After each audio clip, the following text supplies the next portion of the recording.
It is one of my favorite topics, actually, because it's something that everybody, no matter whether they are consciously on the path or whether they're not, it's something that everybody can relate to because it's something that everyone is looking for. Swamiji used to say that everybody is looking for two things in life, whether they know it or not: to find happiness and to avoid suffering. And if you think about it, I'm not going to think about it out loud right now. If you think about it, everything we do, it relates somehow to that. We fulfill desires because we think they will make us happier. We avoid certain things or certain people because we think they'll bring us pain in some way or the other.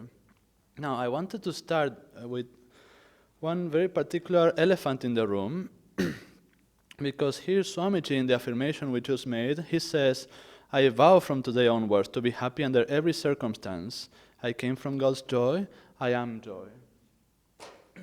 And why that is an elephant in the room? It is because so often I have heard, and I mean, even I have felt it. I used to feel it myself.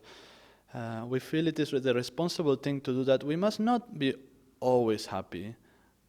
What is this? We see so much suffering, so much everything in the world, and what right have we to feel happy? Shouldn't we be feeling sad or sorrowful for them?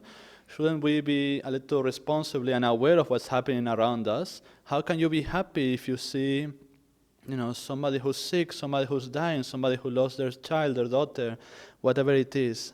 How is that possible? And we'll go a little into that as we have this little discourse. But I want to... Hi, Lakshmi. It makes me very happy to see Lakshmi here, by the way. I want to start with a memory of mine, which is the very first time I met Swamiji, Swami Kriyananda, face-to-face in a private interview. This was in 2008, so 11 years ago almost. And I had been in touch with him first by email. And at some point I had written to him. I think my very first email to him was about some family issues my siblings and I were having. And so he gave some advice, but there was not much to do about it. The person who was causing trouble will still cause trouble. But what is... I mean, you cannot beat the trouble out of her head, but you can react properly yourself. So that was maybe 1.5 years before. So I met Swamiji, and he said, "How is that person? How is it going with her?" And I said, "Well, Swamiji, I feel very sad because she's very, very close and very dear, and I cannot help, it's difficult to see the bad situation she's in, but my siblings and I, have learned to handle it better. We don't get we don't make a fuss over it." And he looked at me and he said, "I am so sorry to hear that." Now, I could feel the sincerity of his voice. I could see the sincerity in his eyes. So that was there. He was completely truthful in that he really felt for me. But at the same time, in his eyes, if you looked a little deeper, there was this bubbling joy. There was no trace of sadness whatsoever. And yet that made me feel much better. Somehow I felt very much understood. Somehow I felt very much related to. And that was all he said, but it was enough. It was enough. So when we think about our quest for happiness, we have to think that there are several different levels of happiness.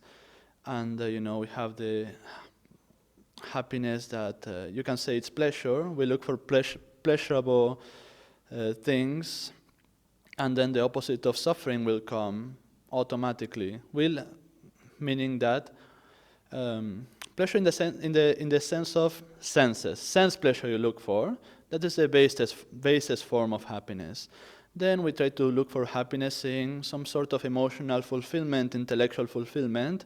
Again, there will be duality in that, and it will eventually fall flat. There will be also the search for, or not the search, the ability to be happy no matter what happens. And the highest level of happiness, which is the one that Swamiji was demonstrating, is what we call bliss, which is, it is inside of you, and it doesn't matter what happens outside. It is not a decision.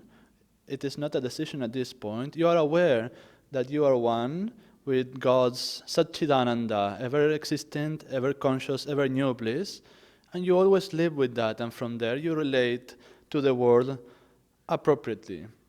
Now, I'm saying this because when we speak about this topic and happiness, it is important to understand first, it is not an irresponsible thing to do, to seek happiness for ourselves, in the sense that when you find the true happiness, that joy, that bliss that Swamiji had, then that is the best aid. From that point of inward joy, that is the best aid you can give to people. Even as I felt so much comforted, so much understood when he said, "I'm so sorry," but I could see his inner happiness, joy, then so we will affect people. And I'm sure many of you who have meditated for some years or many years in some cases have experienced that people in your presence sometimes they just become well, even if you don't do anything. They can surprise you. Oh, I remember one person, the first time she met me, she said, "I don't know what it is, but I feel so understood, I feel so loved."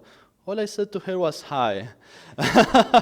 Now, that doesn't happen every day, but it will happen. It happens to all of us every now and then. It happens to saints always, always. Now, that reminds me of another story, this time of Swami Jayaji. He was giving a level 1 class, how to meditate, or maybe even a free introduction to meditation. And some of you must be teachers here, so you get all kinds of tough questions. Maybe some of you have asked these tough questions. And this one was no exception. Jayaji had been meditating for maybe 40, 45, 50 years by then. Whatever it is, long time. And then somebody raises their hand. "I have a question." "No, you have meditated for so many years. You have done this Kriya Yoga. What powers have you? Show me your powers. Show me it is effective." And Jayas, this way, "Well, I'm sorry to disappoint you, but I don't think I have any powers. I don't know what to say to that. But unless you count as I have the power to be happy at will." So what greater power, thinking of it, is there than that? Again, we have, what is it that takes away our joy, that takes away our sense of happiness? It is always, there's a certain sense of lack. Somehow we think we are lacking something and we try to find it in romance, we try to find it in that new couch, in that child, in the dancing, in whatever we feel. Sorry, I see around me and I take examples. I'm not trying to point to anybody.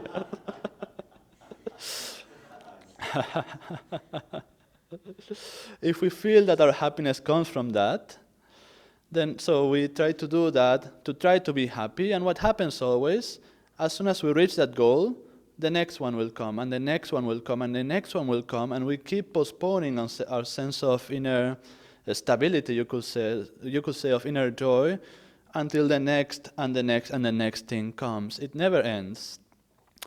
So that sense of lack that we're looking for, why does it come from? Well, ultimately, it is the feeling of separation that we have from our true source in God. We know at some instinctive level that we are Satchidananda, and we know at the same instinctive level that we must reclaim that right of perfect bliss, but we don't know where to find it. And that's how we get enmeshed in all this mess after mess after mess. And so how do we recover that? Because it's very easy to say, I vow to be happy under all circumstances, and it has a great amount of power to do that, but sometimes it is not enough for a mind that is already accustomed to complicate things to make them simple that way. And now one of the things that Swamiji said, that is one of the main ways, let's say, to cultivate real happiness is to be childlike. Now, if you think of any demographic, there are three kinds of people, two and a half, let's say, who are always happy. Okay, or at least that when they are happy, they're really happy. Let's just say, because you cannot say children are always happy, but when children are happy, isn't that true that we feel it's a very pure sort of happiness? It is a very pure sort of happiness. Now, that happens also somehow with elderly people often. And you see, they don't revert, they advance, let's say, to a state of childlikeness again, and they have a shining, innocent kind of happiness again. The other kind of person who's always happy, the only kind of person who's always happy, are the saints. And again, in the sense, you see once again, a very innocent kind of joy, kind of happiness that it really charms you right away because it has that childlike quality. Now, what it is about children, Swamiji used to say, for example, that we always say, "Aww," when we see any baby animal. And why do we think? They're cute. Yeah, of course. Why are they cute? They're tiny, they're furry, so they're adorable, isn't it? But how about a baby elephant? They're this big, but yet if you see it, you'll have the same feeling, "Oh, so cute." Isn't that true? Isn't that true? What it is, Swamiji said, is that in a baby, in a small child, there's a complete openness, complete trust. There's that innocence that instantly wins whoever beholds it. It is a beautiful thing. Now, how do we recapture that innocence? What happens to it anyway? So a child, when they come, they have no expectations of people, right? They just open their hearts, they trust. But now what happens in this world is that we open our hearts with trust,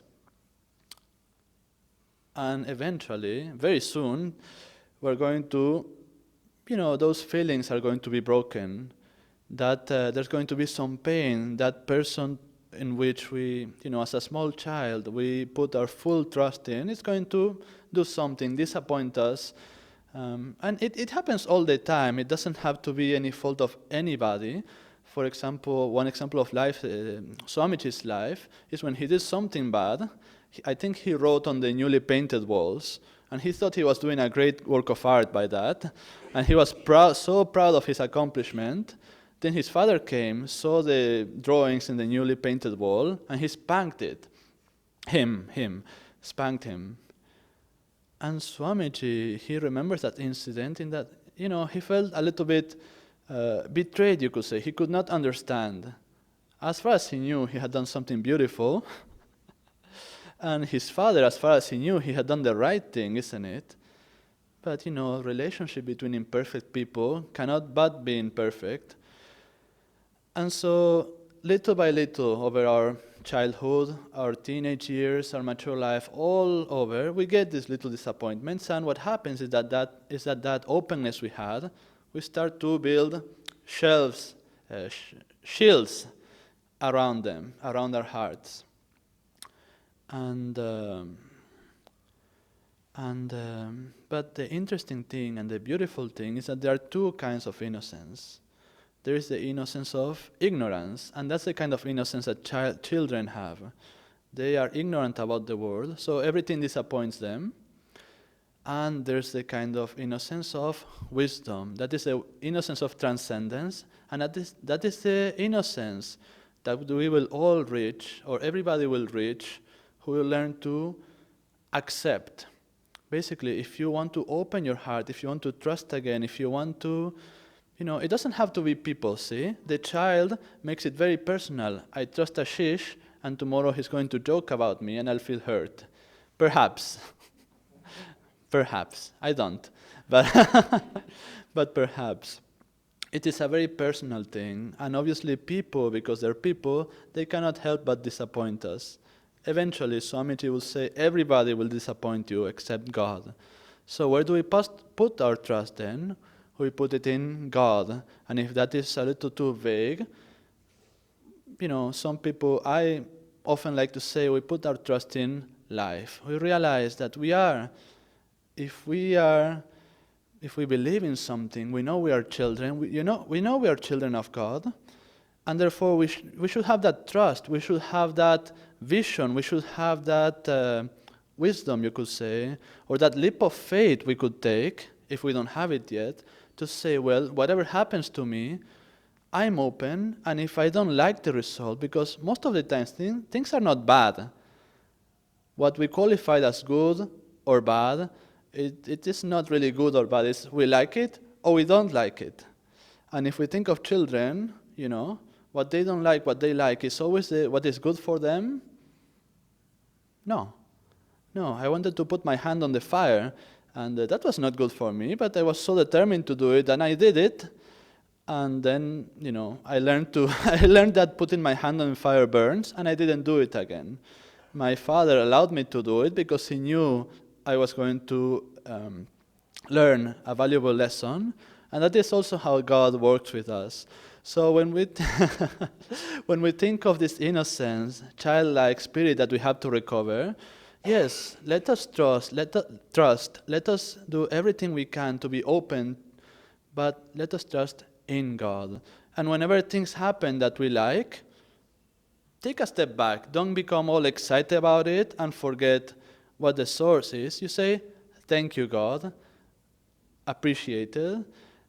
And even equally importantly, or perhaps more importantly, when things happen that we don't like, before reacting, take a deep breath and realize, think about it. I am a child, I may be 30 or 40 or 50, 60, 70, 80. God is infinitely more old, infinitely more wise, and He has sent this to me.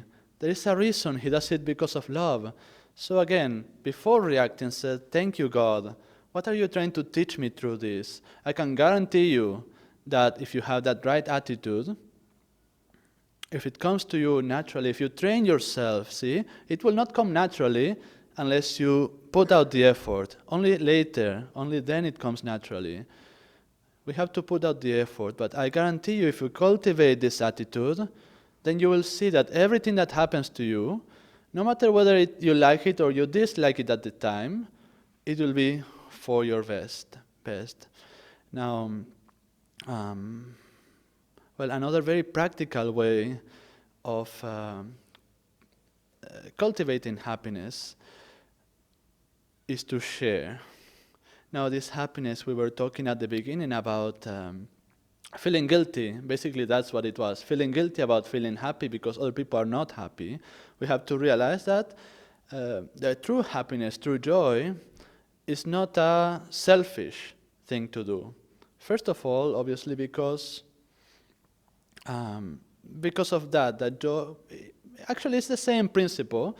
When Swamiji was talking to me and I felt so understood and comforted, somehow his joy that he had spilled over to me. It did. And when we reach that state, also the joy that we have, it will spill over to whoever is around us, who could not help being happy around Swamiji or other saints. It's impossible. But again, until you get to that point, you have to, if you have a ladder, you don't just jump up to the top rung. You start step by step. And how do we start that movement of energy from our own sense of fulfillment and give it to others? Is that we can share.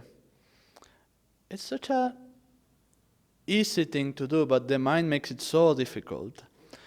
Surya was remarking, I've never known this because I lived in the Western, in the Western culture, I should say, in Canada, Northwest, because I also from the West, but from the South, Uruguay, for 5 years, but I was never really part of that culture, so I never realized it.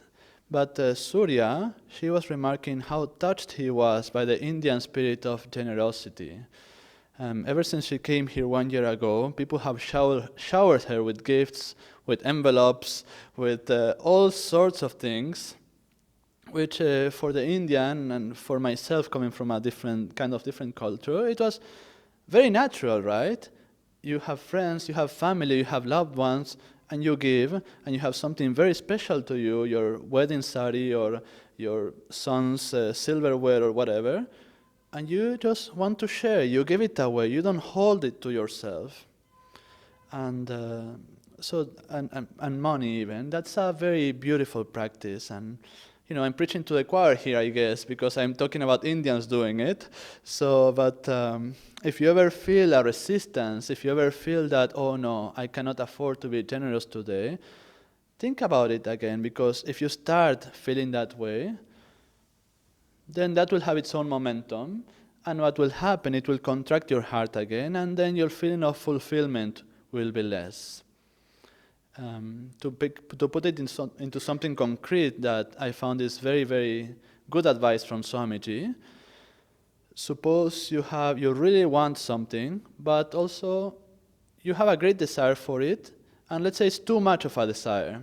What you can do to discipline yourself and to learn to expand your heart is to buy it and give it away to someone. So then you have the joy of buying it finally, and also the joy of giving. And if that someone is very close to you, you'll have the joy of using it or looking at it or whatever, whenever you are at their home or something. So it's very much a win-win situation.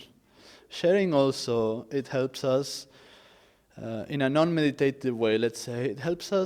It puts us in touch with the underlying unity between all of us, every living being and non-living. Because ultimately, it is that unity in which that the true spirit of generosity comes about. We're aware, let's say I'm aware that there's no difference between me and him or her, and therefore who is giving what to whom?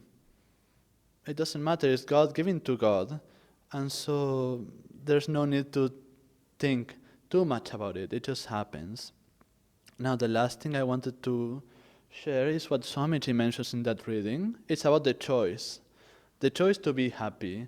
That is, and again, he puts it very bluntly, I vow to be happy from now onwards. And that's something we can do if we put all of our willpower into it.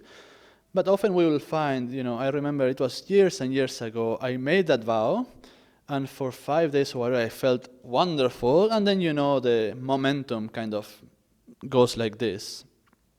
And what is happening is that we have to support every single vow that we make like this. We also have to support in our daily lives. It was Jesus who said, those who are faithful in the little things will also be faithful in the big things. The meaning is that, and those who are unfaithful in the little things will also be unfaithful in the big things. This vow to be happy always, we call it a big thing, but that vow that we have made, that we make, it has to be supported by every other little vow, every other little decision we make in our lives. And that is very simple to do, really. It may not always be easy, but it is simple. It is just a matter of, preventing yourself from reacting at once. That is the one thing we have to remember. Don't react at once. React consciously, not subconsciously, let's say. And everything that happens to you, as I was saying at the beginning, just realize, do any trick that you can to say, this is for the best. At the beginning you may say, for example, whatever it is, you can give yourself mental excuses. Oh yes, I lost my shoe. Perfect, it's the opportunity to get new ones. Or, oh yeah, what was it? I got a back pain today, just very randomly. And I don't know, what did I tell myself? Oh, yeah, perfect. Now I got this karma out of the way, so the trip that I'm coming next day will be a very good one. Or maybe the satsang will be good, who knows? But something good is going to happen. It's not necessarily true, but it keeps the attitude positive. And if you try to cheat yourself, so to speak, in these little ways, eventually you have no need whatsoever for any reason to be happy. You'll just feel it. And it's such a better way to be anyway.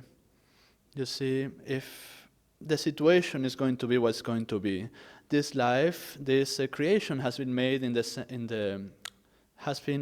with the law of duality.